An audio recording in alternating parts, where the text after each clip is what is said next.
Football বিশ্বকাপ এলেই দেশের বিভিন্ন স্থানে দেখা যায় সমর্থকদের উন্মাদনা।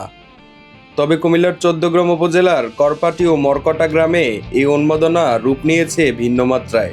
প্রায় ৩ দশকের ঐতিহ্য ধরে বিশ্বকাপ ঘিরে বর্ণিল সাজে সেজে ওঠে এই দুই গ্রাম।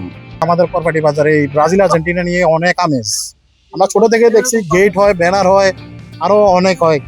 এবারের বিশ্বকাপেও ব্যতিক্রম হয়নি। গ্রামের বিভিন্ন সড়ক, অলিগলি, বাড়ির ছাদ, টিনের চাল, এমনকি গাছগাছালিতেও টানানো হয়েছে ৫০০রও বেশি বিভিন্ন দেশের পতাকা। এখন ফুটবল খেলার আয়োজন হয়। আমাদের এলাকায় সবসময় এরকম ফুটবলের আমেজ সবসময় থাকে এবং আমাদের যে এলাকার যারা পোলাপাইন আছে সবাই ইনশাল্লাহ খেলাপ্রেমী, সবাই খেলাকে অনেক ভালোবাসে। ব্রাজিল বলেন, আর্জেন্টিনা বলেন, পর্তুগালের ফ্রেন্ড আছে, তারপরে সবাই খেলার ভিতরে থাকে। রঙিন পতাকা আর বিশ্বকাপের আমেজে পুরো এলাকায় তৈরি হয়েছে উৎসবের আমেজ।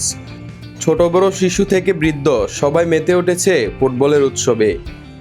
আমি কোনো দল করি না, তারপরে আমার একটা সবার মুখামুখির ভিতরে আমারও একটা কথায় কথায় আমি বলি যে নেইমার জিতবে। গ্রামবাসী জানান, বিশ্বকাপের আমেজ ছড়িয়ে দেওয়া এবং নতুন প্রজন্মের মাধ্যমে ফুটবলের প্রতি ভালোবাসা তৈরি করতেই বছরের পর বছর ধরে এই আয়োজন করে আসছেন তারা।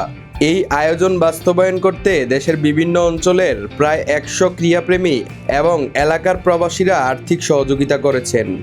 আমাদেরকে যে 7 আপ বলে খেপায়, আসলে 7 আপটা দিছে হচ্ছে জার্মানি, আর এদিকে আর্জেন্টিনা ফ্যানরা এটা নিয়ে অনেক বড়াই করে। সমস্যা নাই, ইনশাল্লাহ আমরা এটা ব্যাক দিয়ে দিব যদি সুযোগ পাই কোনো। আমি বলবো আমার জীবনের প্রথম প্রেম হচ্ছে ফুটবলার ম্যারাডোনা, আর তাকে দেখে মূলত আমি ফুটবল খেলাটা দেখি। বিশ্বকাপকে ঘিরে ফুটবল প্রেমীদের এমন ব্যতিক্রম আয়োজন শুধু ক্রীড়াপ্রেমী নয়, গ্রামের মানুষের ঐক্য ও সম্প্রীতির এক অনন্য উদাহরণ। আলামিন কিবরিয়া, বাংলাদেশ টাইমস, কুমিল্লা।